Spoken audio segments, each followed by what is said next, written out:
जय गुरुदेवा, जय गुरुदेवा, जय गुरुदेवा, जय गुरुदेवा। मेरे चैनल में आपका स्वागत और अभिनंदन है। सभी को मेरा प्रणाम है। मैं अपनी आत्मा को स्वयं नमन करती हूँ। गुरु वो हैं जो कहते हैं कि मुझ पर भरोसा रखो, आंख पर पट्टी बांध कर दौड़ो, मैं तुमको गिरने नहीं दूंगा। अगर कभी गिर भी गए तुम तो आंख खोल कर देखना, तो मैं तुम्हारे सामने हमेशा खड़ा रहूंगा, तुमको बचाने के लिए हमेशा रहूंगा।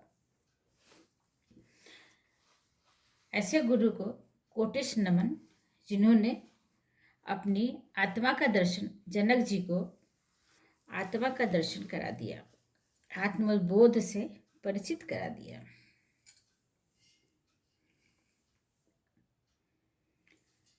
आपने अभी तक चैनल को सब्सक्राइब नहीं किया है तो सब्सक्राइब कर लें, ताकि जो मैं आप लोगों तक पहुंचाने की कोशिश कर रही हूँ वो आप लोगों तक पहुंच सके और आप जान सकें कि आखिर क्या है। कोई अगर ग्रंथ का नाम ले, अष्टावक्र मुनि का नाम ले, राजा जनक का नाम ले, तो आप उसके प्रश्न का उत्तर प्रमाण सहित, तर्क सहित दे सके कि राजा जनक विदेह क्यों कहलाए।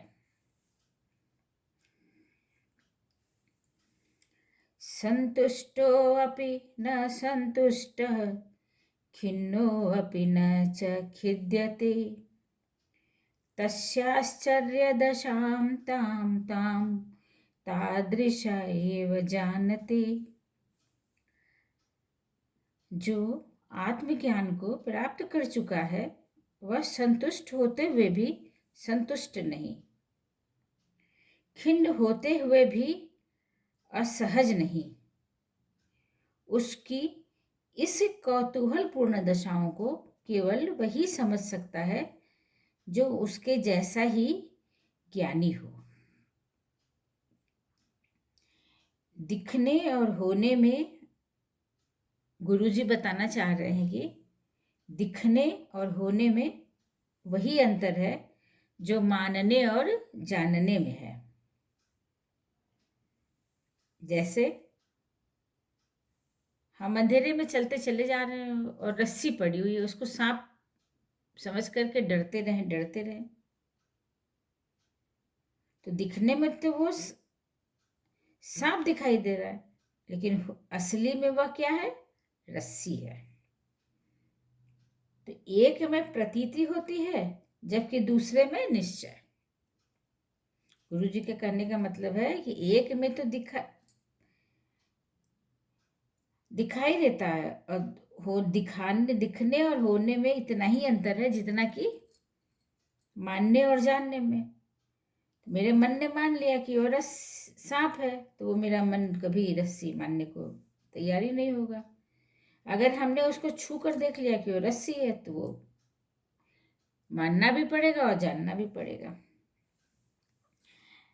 महर्षि अष्टावक्र इस विषय में बार बार बता रहे हैं राजा जनक को कि निश्चय ही महत्वपूर्ण है। जो हमने निश्चय कर लिया उसको पूर्ण करना ही महत्वपूर्ण है। वे उस दशा में ले जाने का लक्ष्य रखते हैं जहाँ कोई विकल्प शेष ही न रहे, पूर्ण निर्विकल्प हो जाए। आत्मज्ञानी को इसी निर्विकल्पता के कारण कोई समझ नहीं सकता। वह संतुष्ट है पर संतुष्ट नहीं दिखता, वह खिन्न है पर असहज नहीं दिखता। इससे साधारण सांसारिक को आश्चर्य होता है कि जो है वह दिखता नहीं और जो दिखता है वह है नहीं। संसारी और आत्मलब्ध में यही अंतर है। जब ये समझ में आ जाएगा तब कोई प्रॉब्लम नहीं होती। कर्तव्यतैव संसारो न तां पश्यन्ति सूरयः शून्याकारा निराकारा निर्विकारा निरामया। ये संसार कर्तव्यों से संचालित है और इस सत्य का निश्चय पूर्व करके ही शून्यकार, निराकार, निर्विकार और निरामय आत्मज्ञानी इस संसार को कोई महत्व नहीं देता।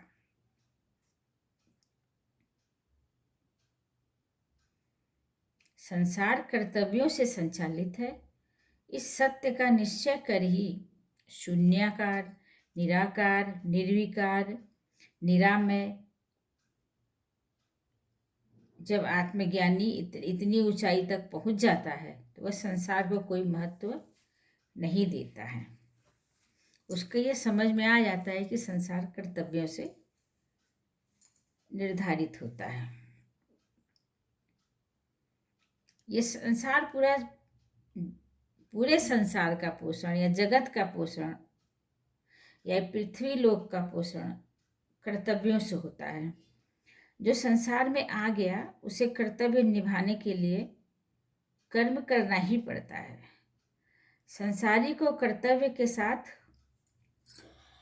कर्मों में रसों की प्राप्ति होने लगती है तो वह उनमें लिप्त हो जाता है। विषयों के रस में डूबा वह कर्तव्यों को तो भूल जाता है और लिप्साओं में जुड़ जाता है। उसे विषयों से भरा संसार ही सत्य लगने लगता है। अब उसके कर्म को प्रेरित करने वाले विकार लोभ, मोह, ईर्ष्या और क्रोध बन जाते हैं। संसार उसके लिए जाल बन जाता है जिसमें वह जन्म जन्मांतर तक फंसा रहता है और उसके कर्तव्य कर्म को निपटाता रहता है। आत्मज्ञानी संसार के इस मिथ्या तत्व को जानकर ही इसे महत्व नहीं देता और संसार मुक्त हो जाता है। ऐसे गुरु को बार बार प्रणाम करती हूँ जिन्होंने आत्मा का दर्शन करा दिया, आत्मा का परिचय करा दिया। अकुर्वन्नपि संक्षोभाद् व्यग्रः सर्वत्र मूढसिद्धि कुर्वन्नपि तु कृत्यानि कुशलो हि निराकुलः कुशलो हि निराकरः। अज्ञानी व्यक्ति कुछ न करते हुए भी हर बार संकल्प विकल्प करता हुआ व्यग्र रहता है और जो आत्मज्ञानी है वह कर्मरत रहकर भी सदा प्रसन्न अर्थात व्याकुलता से रहित होता है। इस विषय पर पूरे में भी पहले भी महर्षि अष्टावक्र ने चर्चा की है कि ज्ञानी और अज्ञानी दोनों ही कर्मबद्ध हैं पर उनकी कार्यशैली में अंतर होता है। ज्ञानी देह धर्म और कर्तव्य निर्वहन के लिए इच्छा रहित सहज कर्म करता है जबकि अज्ञानी क्षणिक सुखों के लिए, भोगों के लिए कठिन परिश्रम व छल प्रपंच भी करता है। दोनों की दशाओं में भी अंतर है। ज्ञानी परम शांत और परम सुख में होते हुए भी कर्म लिप्त नहीं रहता और अज्ञानी दिन रात के कठोर परिश्रम छीना झपटी के बाद भी क्लांत व अविश्रांत रहता है। महर्षि यहाँ इससे आगे भी बताते हैं कि अज्ञानी कुछ भी न कर रहा हो तो भी व्यग्र, व्यथित, चिंतित रहता है जबकि ज्ञानी कठोर परिश्रम द्वारा कर्म संपादित करे तो भी उसे व्याकुलता नहीं होती है। वह पूर्ण प्रशांत रहता है, प्रसन्न चित्त रहता है क्योंकि उसको सारी चीज़ें सारा आवागमन का चक्र पूरा पता रहता है। वह दोनों ही कर्मरत होते हैं, अज्ञानी भी और ज्ञानी भी। लेकिन जो आत्मज्ञानी है वह कर्मरत काम करते हुए भी सदा प्रसन्न अर्थात व्याकुलता से रहित होता है। जय गुरुदेवा, जय गुरुदेवा, जय गुरुदेवा, जय गुरुदेवा।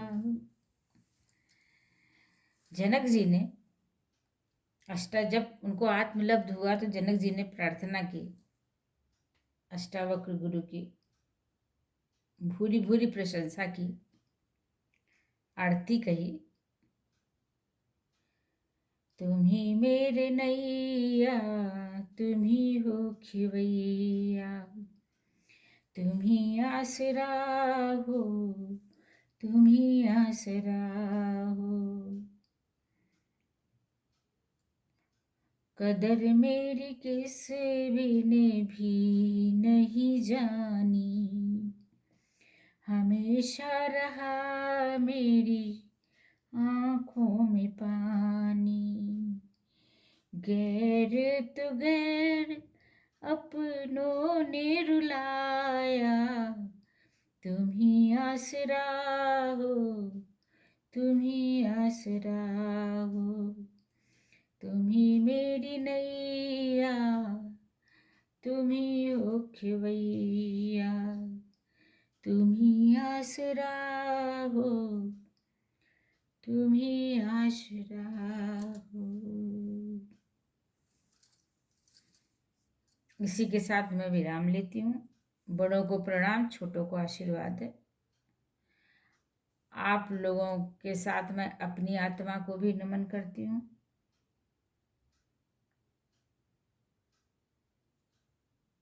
हे ईश्वर, सबका कल्याण करो। नमस्कार।